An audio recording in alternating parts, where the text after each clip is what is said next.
Doctor Yunus এমনকি সেনাপ্রধান হিসেবে ওয়াকারুজ্জামানকে অপসারণ করে লেফটেন্যান্ট জেনারেল কামরুল হাসানের নাম প্রস্তাব করে সে চিঠি স্বাক্ষরের জন্য রাষ্ট্রপতিকে পাঠিয়েছিলেন। রাষ্ট্রপতি শাহাবুদ্দিন চুপ্পু খুব স্বাভাবিকভাবেই সেই কাগজে স্বাক্ষর করেন নাই, কারণ তিনি জানেন সেনাপ্রধান ওয়াকারুজ্জামানের চলে যাওয়া মানে আসলে বঙ্গভবন থেকে তাকেও অপসারণ, এবং তার জন্য সেটা আসলে শেষ পর্যন্ত জীবন মৃত্যুর সমস্যা। কারণ শাহাবুদ্দিন চুপ্পু যেই মাত্র বঙ্গভবন থেকে বেরোবেন সেই মাত্র তার জীবন সংকট নিশ্চিত। এই অবস্থায় ধারণা করা হয় ওয়াকারুজ্জামান, এমনকি লেফটেন্যান্ট জেনারেল কামরুলও কিন্তু উপস্থিত ছিলেন সেই সেনাপ্রধানের দরবারে।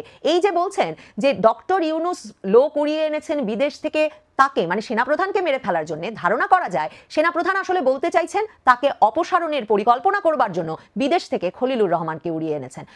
সেনাপ্রধানের সেই কথায় তখন সেনা কর্মকর্তারা সমস্বরে বলেন তারা প্রস্তুত, যে কোনো সিদ্ধান্ত সেনাপ্রধান নেবেন, তারা তার সঙ্গে আছেন।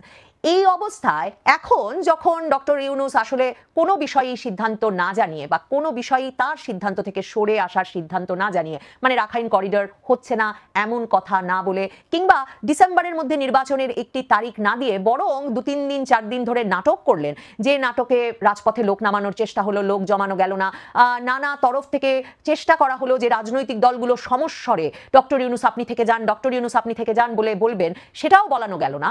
কিন্তু ডক্টর ইউনূস শেষ পর্যন্ত সিদ্ধান্ত নিলেন, এক রকমের প্রচারণা করলেন, পদত্যাগ করে ফেলবেন, তারপর জানান দিলেন তারই উপদেষ্টা পরিষদের মাধ্যমে যে তিনি তার দায়িত্ব পালন করে তবেই যাবেন। তার মানে ডক্টর ইউনূস বা তার উপদেষ্টা পরিষদ কোথাও যাচ্ছেন না, তারা ক্ষমতায় থাকতে চাইছেন, তারা তাদের দায়িত্বে আপাতত থাকতে চাইছেন।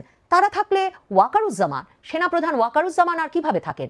3 বাহিনী প্রধান, সশস্ত্র বাহিনীর প্রধানরা কি করে থাকেন? এই নেতৃত্বকে রেখে কি করে ডক্টর ইউনূস আসলে দেশ পরিচালনা করেন? কারণ সেনাপ্রধান মনে করেন ডক্টর ইউনূসের সরকার তিনি গঠন করে দিয়েছেন 30শে ডিসেম্বরের মধ্যে নির্বাচনের জন্য, আর ডক্টর ইউনূস মনে করেন তিনি চাইলে সেনাপ্রধানকে সরিয়ে দিতে পারেন। এবং ডক্টর ইউনূস এত কথার পরেও, এমনকি বিএনপির তরফে সরাসরি দাবির পরেও, এখন পর্যন্ত খলিলুর রহমান ওরফে রজার রহমান, যার নাম, নাগরিকত্ব, ডিগ্রির সার্টিফিকেট সবকিছু নিয়ে প্রশ্ন উঠে গেছে, সেই ব্যক্তিটিকেও জাতীয় নিরাপত্তা উপদেষ্টার পদ থেকে এখন পর্যন্ত সরিয়ে দেওয়া বিষয়েও কোনো বক্তব্য রাখেননি বা কোনো অবস্থান নেননি। তাহলে ডক্টর ইউনূস আর খলিলুর রহমান থাকলে সেনাপ্রধান ওয়াকারুজ্জামান থাকতে পারেন?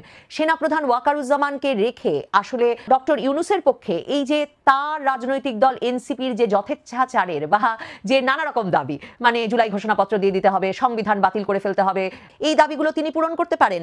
এই অবস্থায় অনির্দিষ্টকালের জন্য সংস্কার, সংবিধান বাতিল সহ রিসেট বাটনে চাপ দিয়ে বাংলাদেশ 2.0 প্রতিষ্ঠার উদ্দেশ্যে ডক্টর ইউনূসের যেই উপপ্রধান উপদেষ্টা পদে থাকবার প্রত্যাশা, সেই প্রত্যাশা কি পূরণ হতে পারবে যদি ওয়াকারুজ্জামানই সেনাপ্রধান থাকেন?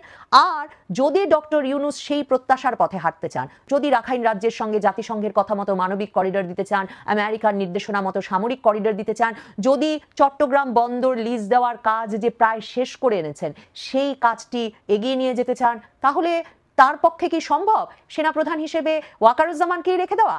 নাকি তিনি যার নাম লিখে চিঠি শাহাবুদ্দিন চুপ্পুকে বঙ্গভবনে এর আগেই পাঠিয়ে দিয়েছেন, সেই লেফটেন্যান্ট জেনারেল কামরুল হাসান হতে যাচ্ছেন বাংলাদেশের পরবর্তী সেনাপ্রধান? মাত্র গনে গনে 24 ঘন্টার মধ্যে চাইলে ডক্টর ইউনূসের পতন ঘটাইতে পারে বিএনপি, এমন বক্তব্য দিয়েছেন দলটির স্থায়ী কমিটির সদস্য দাদা গয়েশ্বর চন্দ্র রায়। তিনি বলছেন যে আমরা যদি বলি কালকে রাস্তায় নামি, কালকে, তাহলে আমার মনে হয় ডক্টর ইউনূস 24 ঘন্টাও তিনি ক্ষমতায় থাকতে পারবেন না, তাকে ক্ষমতা ছেড়ে চলে যেতে হবে, অথবা তার পতন হবে, অথবা তিনি মানে এই সরকার কার্যত ভেঙে যাবে। তো বিএনপি এমনটা করবে। তো তিনি বলছেন যে এই বিবেচনায় আমরা জাস্ট হচ্ছে সময় দিচ্ছি সরকারকে, আমাদের দাবি দাওয়াগুলো সামনের দিকে ফরওয়ার্ড করছি। ডক্টর ইউনূস সফল হোক, তিনি সফল হওয়া মানে জুলাই আগস্ট একটা সফলতা, তবে নির্বাচন আপনাকে দিতে হবে ডিসেম্বরের মধ্যেই।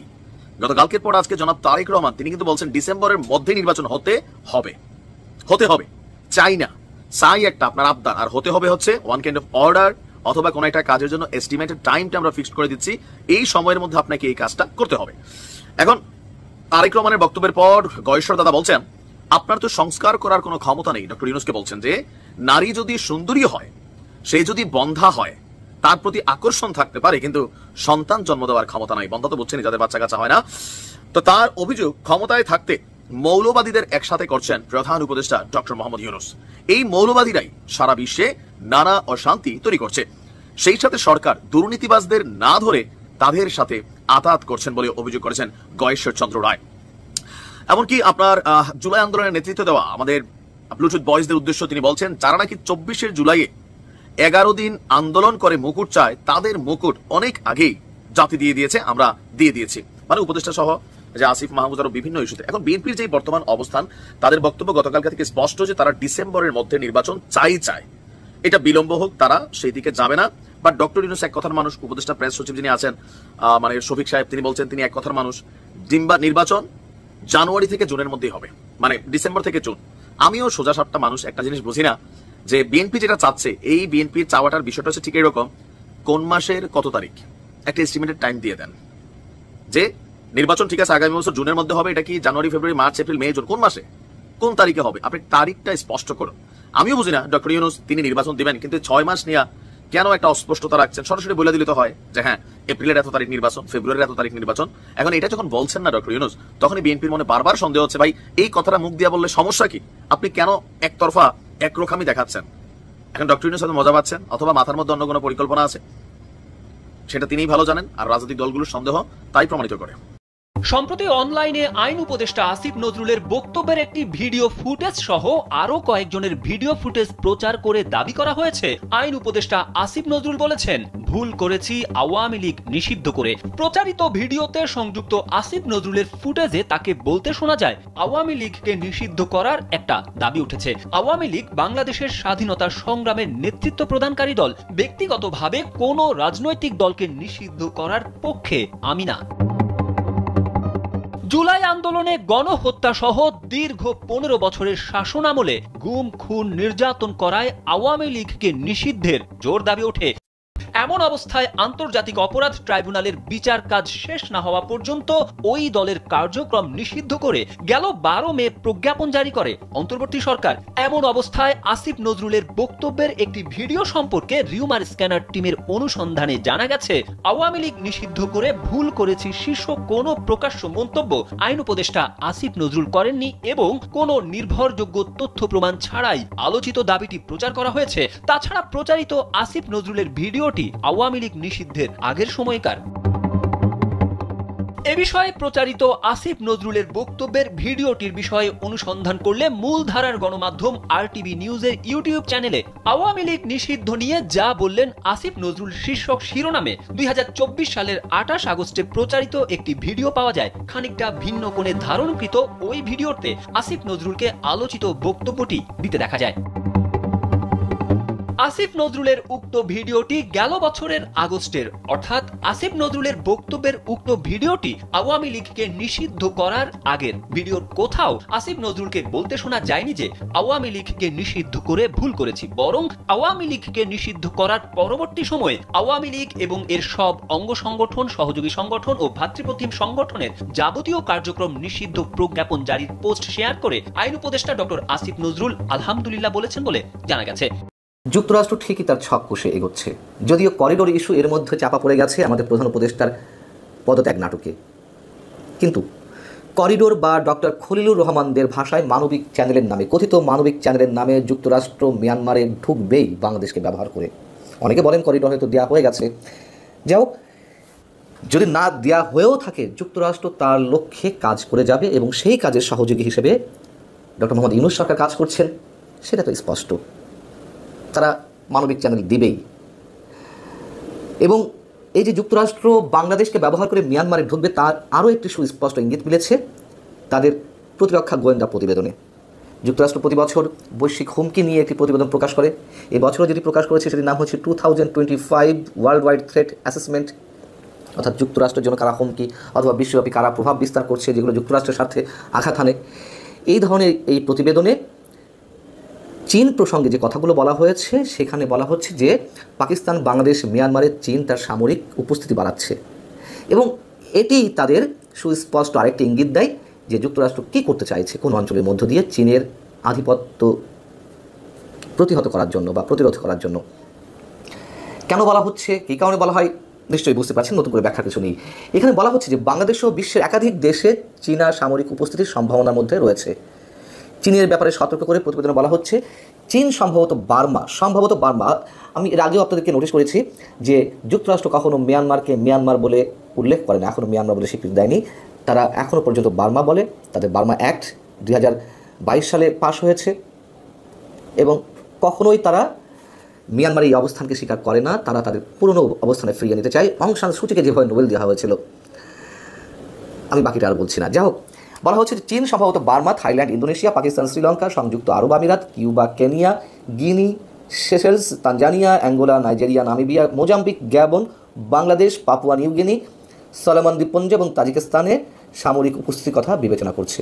এখন সামরিক উপস্থিতি এসব দেশে বাড়ালে তার তো সমস্যা, তার মরুলি থাকবে না।